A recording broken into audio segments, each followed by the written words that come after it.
taking shots at the enemy. I'm gonna make it to the top, leave a legacy. If I got something to say, you better let me speak. Turn it up. Marc Marquez memastikan kemenangan ketiganya musim ini pada hari Minggu di Qatar. Dalam balapan yang menjadi komedi putar yang dapat dikendalikan sesuka hati oleh pembalap Ducati tersebut.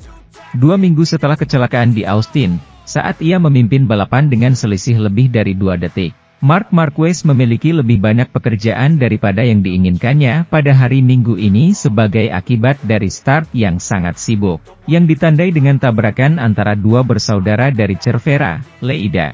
Meski begitu, pembalap Spanyol itu mampu bangkit dan bertahan di 3 posisi teratas, menunggu momen penentu, 4 lap menjelang akhir, di mana ia melakukan dorongan terakhir yang membuat Maverick Vinales terhuyung-huyung, yang melintasi garis finish di urutan kedua tetapi mungkin tidak finish di sana. Pengawas balapan sedang menyelidikinya atas dugaan pelanggaran tekanan ban depan. Ini adalah kemenangan ke-91 bagi 93 dalam kejuaraan, suatu angka yang memungkinkannya melampaui 90 kemenangan yang diraih oleh Angel Nieto dan menjadikannya orang Spanyol tersukses sepanjang sejarah. Sambil menunggu keputusan akhir Vinales, posisi kedua ini berarti podium pertama bagi pemuda asal Rossis, Girona, bersama KTM. Podium dilengkapi oleh Pecco Bagnaia, yang menemukan cara untuk menerobos kelompok meski memulai di posisi ke-11. Franco Morbidelli finish di posisi keempat setelah memimpin putaran pembukaan balapan. Sementara Johan Zarco menempati posisi kelima yang sangat layak mengingat pembalap Prancis itu berkompetisi dengan Honda. Tempat ke-6 diraih oleh Fermin Aldeguer, yang terus berkembang dalam debutnya di kategori sepeda motor berat. Alex Marquez, yang terlibat dalam semua pihak, harus menjalani penalti putaran panjang akibat tindakannya di mana ia bersenggolan dengan Fabio Di Giannantonio, ke-16. Tetapi ia mampu bangkit dan finish di posisi ke-7. Fabio Quartararo finish ke-8, tepat di depan Pedro Acosta, ke-9, dan Marco Bezzecchi, yang menutup 10 besar. Dalam balapan panjang pertamanya dengan Aprilia, Jorge Martin mengalami terjatuh di putaran terakhir yang membawanya langsung ke pusat medis. Sementara itu, Jorge Martin mengalami cedera baru minggu ini di Qatar. Setelah terjatuh dan terkena pukulan di Giannantonio, sang juara bertahan berakhir di Losail dengan pneumotoras. Dalam kabar terbaru setelah menjalani tes di Doha, pilot tersebut diketahui mengalami 6 tulang rusuk retak. Jorge Martin masih berjuang untuk bangkit kembali di kejuaraan dunia MotoGP. Sang juara dunia saat ini kembali ke lintasan akhir pekan ini di Qatar, dan kenyataannya adalah bahwa ia menyelesaikan akhir pekan pertama yang hebat di tahun 2025. Mengingat keadaannya dan bahwa cedera pergelangan tangan kirinya masih cukup menyakitkan untuk menghalanginya, ditambah dengan kurangnya kecepatan kompetitifnya. Namun, meskipun pembalap Spanyol itu mengatasinya dengan baik, kenyataannya ia mengakhiri acara Losail dengan cara terburuk, dengan cedera lainnya. Penduduk asli San Sebastian de los Reyes itu berlari di posisi ke-16 pada balapan utama hari Minggu ketika ia mengalami kecelakaan setelah melebar sedikit dan menghantam trotoar di salah satu tikungan. Di belakangnya datang Fabio Di Giannantonio, yang saat mencapai posisi pebalap Madrid menyentuhnya, tentu saja memperparah kemungkinan konsekuensi, karena jatuhnya pada awalnya tampaknya tidak terlalu keras. Aprilia mengonfirmasi bahwa, sambil menunggu pemeriksaan lebih lanjut yang akan dilakukan dalam beberapa jam mendatang, yang dapat mengonfirmasi atau menyingkirkan kemungkinan perforasi paru-paru, Martin menderita pneumotoraks, suatu kondisi yang dapat mencegahnya bepergian dalam beberapa hari mendatang. Jorge Martin mengalami trauma dada. Pilotnya dalam keadaan sadar, tidak ada masalah pada ekstremitasnya. Ia mengalami memar tulang rusuk di dada kanan, disertai pneumotoraks. Ia akan dipindahkan ke rumah sakit untuk menjalani CT scan, guna penyelidikan lebih mendalam, tim Noale mengonfirmasi kepada media dalam sebuah pernyataan. Marc Marquez mengklaim kemenangan ketiganya musim ini dan kembali memimpin klasemen kejuaraan dunia, yang kini dipegangnya dengan keunggulan 18 poin setelah akhir pekan yang sempurna. Di sirkuit di mana dia tahu bahwa, mungkin, rival utamanya, Alex Marquez dan Pecco Bagnaia, mungkin memiliki kartu yang lebih baik untuk mencoba menyerangnya. Marc Marquez menggunakan keterampilan manajemennya untuk membawa balapan ke tempatnya dan akhirnya memberikan pukulan lain pada kejuaraan, dengan kemenangan ketiganya dan melesatkan dirinya ke puncak klasifikasi umum. Saya lebih mengandalkan pikiran saya daripada insting saya sepanjang akhir pekan ini. Aku pelari itu didas. Terutama karena di sirkuit ini, mengendarai dengan insting sulit bagi saya. Saya telah membuat perubahan sepanjang akhir pekan dalam hal gaya berkendara, terutama di tikungan cepat di sebelah kanan, yang sedikit lebih sulit bagi saya. Lanjutnya, masalah yang tampak pada pembalap Ducati di lap awal, saat ia disalip oleh Franco Morbidelli, ternyata hanya bagian dari strateginya, yang baru berubah saat melihat kedatangan Pecco Bagnaia, yang meski start di grid ke-11, berhasil menyalipnya. Kemarin saya yakin akan punya peluang, tetapi saya juga ragu, itulah mengapa saya berhasil di awal. Saya tahu saya hanya punya 10 putaran dengan ban depan yang mendorong keras, saya membiarkan putaran berlalu begitu saja. Awalnya Morbidelli menjauh dan saya pikir saya akan mengejarnya. Tetapi ketika Pecco melewati saya, saat itulah saya mengerti bahwa balapan dimulai, dan pada akhirnya saya mengambil putaran yang kuat untuk menyalip Maverick Vinales dan melakukan serangan terakhir. Di awal balapan, Marc dan Alex bertabrakan, mengakibatkan pembalap Gresini kehilangan banyak posisi. Tetapi hal itu tidak mengganggu rencana Marc. Saya tidak tertarik untuk memulai dengan cepat. Alex tampaknya menabrak saya di tikungan pertama, tetapi saya kehilangan gas, dia tergelincir. Dan itulah sebabnya kami bertabrakan, yang dapat dimanfaatkan Morbidelli. Namun saya tidak khawatir, saya tertarik untuk memiliki kelompok di belakang saya dan mempertahankan kecepatan yang lambat. Sementara itu, Maverick Vinales, saat masih diselidiki terkait tekanan bannya, menyatakan bahwa apapun yang terjadi, balapan yang sudah kami jalani dan podium tidak dapat direnggut dari kami. Pembalap Red Bull KTM Tech3 telah memperingatkan sepanjang akhir pekan bahwa ia merasa nyaman dan cukup kuat untuk menimbulkan ketakutan di sirkuit ini selama akhir pekan Grand Prix Qatar, tanpa ada yang menganggapnya terlalu serius. Bahkan teknisi dari timnya sendiri, yang tidak mengkalibrasi tekanan ban depan untuk memimpin balapan selama 5 putaran dan kedua selama 7 putaran berikutnya. Seperti yang dilakukannya, yang menyebabkan Race Direction menyelidikinya karena kemungkinan melanggar peraturan, yang berakhir dengan penalti 16 detik, menjatuhkannya dari posisi kedua di podium ke posisi ke-15. Vinales nyaris menjadi pembalap pertama dalam sejarah yang menang dengan 4 pabrikan berbeda, setelah menang dengan Suzuki, Yamaha, dan Aprilia. Meskipun mengalami pramusim yang sangat sulit dengan KTM. Saya sudah melampiaskan semua amarah saya di pramusim.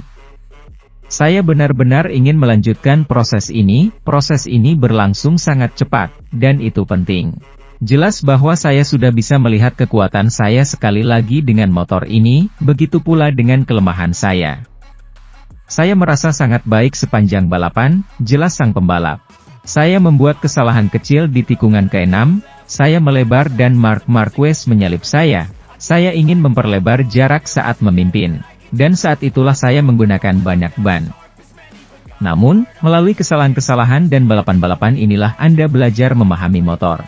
Saya ingin mengucapkan selamat kepada seluruh tim, KTM, Red Bull, dan Tech3, yang bekerja dengan fantastis. Mereka membuat saya lebih mudah beradaptasi dengan motor di lintasan. Saya sangat ingin terus melaju, saya ingin pergi ke Jerez sekarang, katanya sambil tertawa.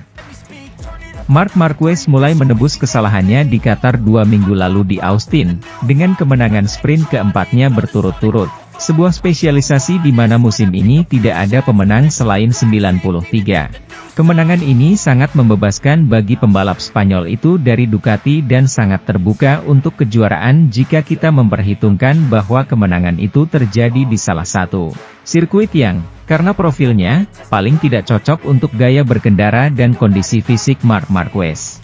Meskipun Alex Marquez, adiknya, begitu ganasnya, yang melemparkan sepeda motornya ke arahnya pada putaran pertama.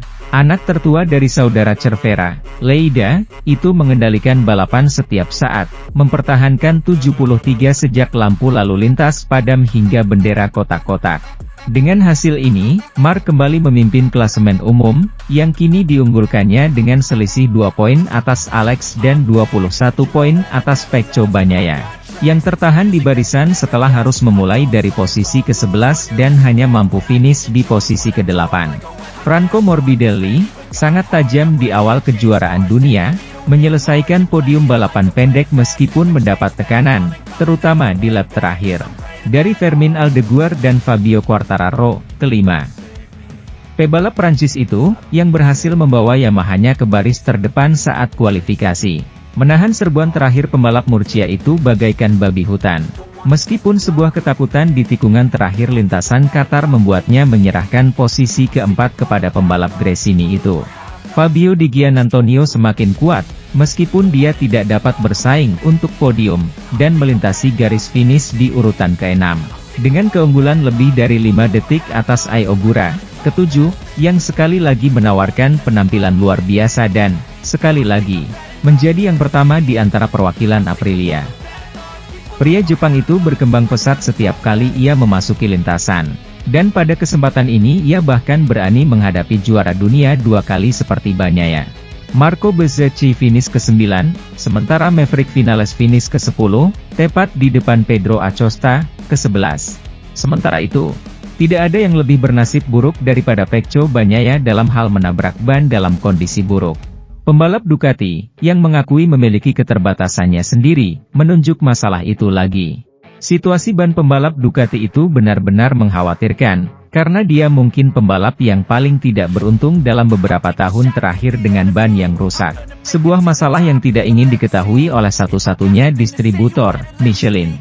Bagi Pecco Bagnaia, hari Sabtu menjadi hari yang buruk di Q2, ketika ia mengalami kecelakaan dan finish kedua dari belakang, yang membuatnya harus memulai balapan di posisi ke-11 di grid. Ia pun mengaku dengan settingan motornya untuk balapan jarak pendek, ia tak bisa mengerem mendadak dan melaju-maju.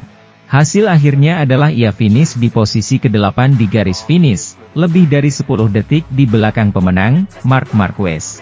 Hari ini bukan hari yang baik, hari terburuk tahun ini. Saya membuat kesalahan di Q2. Saya berusaha keras, percobaan pertama tidak berjalan baik dan pada percobaan kedua saya berusaha keras. Sulit untuk memperpendek waktu. Saya merasa jauh lebih baik, tetapi di tikungan 4 saya melaju terlalu kencang, dan saya terjatuh. Kesalahan itu ada pada saya. Ketika Anda tidak melakukannya dengan benar pada percobaan pertama, Anda harus lebih berhati-hati pada percobaan kedua, tetapi jika Anda tidak mencoba, Anda tidak tahu apa yang dapat Anda capai, jelasnya. Saat itulah Bagnaia menjelaskan masalah yang telah dialaminya selama 3 tahun dan hingga kini, belum dijelaskannya secara terbuka. Memulai dari posisi ke-11 di grid, saya sudah tahu bahwa sprint tidak akan mudah. Selalu, ketika saya tidak memulai di depan dalam sprint, dan sudah 3 tahun sekarang, saya tidak bisa menyalip. Kami tidak tahu alasannya. Marc Marquez mengaku tak menyangka bisa memenangi sprint race MotoGP Qatar dengan mudah Sabtu ini, di sirkuit yang ia sebut sebagai salah satu yang tersulit baginya. Meskipun penampilannya di lintasan dan cara dia meraih posisi pole dan menang membuat orang berpikir dia tidak serius saat mengatakan akan mengalami kesulitan di Losail. Marc Marquez menegaskan Sabtu ini, setelah menyapu bersih kemenangan pole dan sprint di Grand Prix Qatar, bahwa saya tidak suka hari Sabtu karena Anda tidak bisa merayakan. Dan terlebih lagi di sirkuit tempat dia tahu bahwa Alex Marquez dan Pecco Bagnaia jelas bisa menyerangnya. Sesuatu yang, untuk saat ini, belum terjadi. Kami mempertahankan performa yang sama seperti musim ini. Austin adalah Austin dan kami membuat kesalahan, tetapi saya berkendara dengan baik. Saya merasa nyaman dengan motornya dan mari kita lihat apakah besok kami dapat memperbaiki beberapa hal kecil untuk meningkatkan motornya. Alex menahan saya di awal tetapi saya tahu kecepatan saya lebih baik, hanya di 2 lap pertama saya tidak siap untuk menyerang. Tetapi besok kami akan mencoba untuk meningkatkan sedikit lagi agar bisa berada di sana, katanya begitu turun dari motornya di taman tertutup. Saya sudah berjuang, katanya sambil tertawa sebelum mengakui, semuanya berjalan dengan sangat baik. Jujur saja, saya tidak menyangka Sabtu ini akan terjadi pada saya. Kemudian, di level kejuaraan, sama saja karena kami mendapatkan poin yang sama, tetapi semuanya berjalan dengan baik. Sekarang, tenanglah, desaknya. Saya tidak ingin mengatakan apa-apa lagi. Sedikit demi sedikit, saya beradaptasi dengan lintasan. Mari kita lihat apakah kami dapat meningkatkan performa dengan ban bekas. Saya dapat meningkatkannya di sana, saya merasa lebih baik daripada dengan ban baru, katanya. Saat ini, kami telah kembali memimpin di sirkuit yang kami tandai sebagai salah satu yang tersulit. Jadi mari kita lihat apakah kami dapat mempertahankannya setelah balapan atau kehilangan poin sesedikit mungkin. Sementara itu, setelah hari Jumat di mana ia menderita rasa sakit yang luar biasa, Jorge Martin menyelesaikan hari yang sangat menarik di EP Qatar hari Sabtu ini, di mana ia menunjukkan kilasan kelas sebelum kehilangan kekuatannya. Setelah 2 bulan cedera dan hampir 5 bulan tidak aktif, Jorge Martin kembali akhir pekan ini di Grand Prix Qatar, yang keempat musim ini dan yang pertama, juga melakukan debutnya bersama Aprilia. Pada hari Jumat, sang pembalap mengaku bahwa ia menjalani balapan yang sangat sulit dan menderita banyak rasa sakit. Tetapi hari Sabtu ini ia mulai menunjukkan tanda-tanda kelasnya, yaitu juara dunia MotoGP. Pembalap Aprilia itu, dalam penampilan pertamanya di Q1, berhasil finish kedua dan lolos. Tetapi kemudian pada upaya kedua ia tidak dapat memastikannya dan akhirnya lolos di posisi ke-14 di grid, tepat di belakang rekan setimnya Marco Bezzecchi. Dalam perlombaan itu, ia mengejar ketertinggalan dan bahkan memperoleh poin, sebelum secara bertahap kehilangan kekuatan dan dengannya, posisi, hingga ia finish di posisi ke-14. Saya senang dengan sesi kualifikasi, karena saya hampir lolos ke Q2, kenang Martin di penghujung hari. Tapi fisik saya sangat membatasi saya, dan akhirnya saya kehabisan tenaga di lengan kanan saya, karena saya mencoba mengimbangi semuanya dengan lengan itu. Justru kebalikan dari apa yang cedera. Saya tidak dalam posisi yang baik di atas motor, dan itu membuat saya jauh lebih lelah. Masih banyak yang harus diperbaiki untuk memperbaiki posisi saya di atas motor, kata pembalap Spanyol itu, yang sudah terlihat memberikan banyak instruksi di pit untuk membuat Aprilia siap dan melaju. Marc Marquez finish ketiga dalam latihan MotoGP di Qatar, hanya 22/1000 detik di belakang Bagnaia. Meski jaraknya berdekatan, tim Spanyol bukanlah yang difavoritkan. Marc Marquez ikut bersaing di Qatar. Meskipun juara dunia 8 kali itu menekankan bahwa sirkuit internasional Losail bukanlah salah satu favoritnya dan para pesaingnya memiliki keuntungan yang sedikit lebih besar, kenyataannya sesi hari Jumat cukup positif baginya. Seperti yang diharapkan banyak orang, pembalap Spanyol itu mendominasi sesi latihan bebas pertama. Bersemangat untuk menebus kecelakaan yang dialaminya di balapan Austin, dan dalam kondisi sulit di kandangnya sendiri. Dengan lintasan tanah dan yang terpenting di siang hari ketika acara penting akhir pekan ini berlangsung di malam hari, ia memimpin FP1 dengan waktu 1:52.288. Setengah detik lebih cepat dari Fabio Di Giannantonio. Dalam praktiknya, waktunya membaik secara signifikan. Franco Morbidelli memimpin, mengalahkan Ducati resmi, tetapi itu bukan drama bagi 93, yang finish ketiga. Dengan catatan waktu 1:50.997, 167/1000 detik di belakang pembalap PR46 itu dan hanya 22 detik di belakang Pecco Bagnaia di salah satu trek favoritnya. Di penghujung hari, dalam pertemuan rutinnya dengan media, Marquez menerima posisi ketiga saat start, sambil sekali lagi menegaskan bahwa lintasan Qatar tidak cocok untuknya seperti yang lain, dan baginya, sangat positif bisa sedekat ini dengan favorit, sesuatu yang tidak ia duga. Ini Qatar, saya akan mendaftar untuk itu dan saya mendaftar untuk finish ketiga. Insiden Austin seharusnya tidak berpengaruh apapun. Losail adalah salah satu sirkuit yang ditandai dengan warna merah, dan hal baiknya adalah saya dekat dengan mereka, Marc memulai. Saya berharap bisa lebih jauh lagi. Sirkuit ini penuh dengan tikungan panjang, yang tidak cocok untuk saya karena gaya saya. Saya berkendara melawan gaya saya tidak bisa melakukannya berdasarkan insting. Kecepatannya ada, tetapi saya harus berpikir keras, lanjutnya. Sementara itu, Pecco Bagnaia, yang memimpin hari pembukaan GP Qatar, akhirnya kalah dari temannya Franco Morbidelli, tetapi di akhir latihan, ia menyatakan itu sebagai hari terbaiknya musim ini. Pembalap Ducati asal Italia itu melupakan keraguan dan sakit kepala yang dialaminya pada hari Jumat pertama musim ini, seperti ketika ia gagal lolos langsung ke Q2 di Thailand.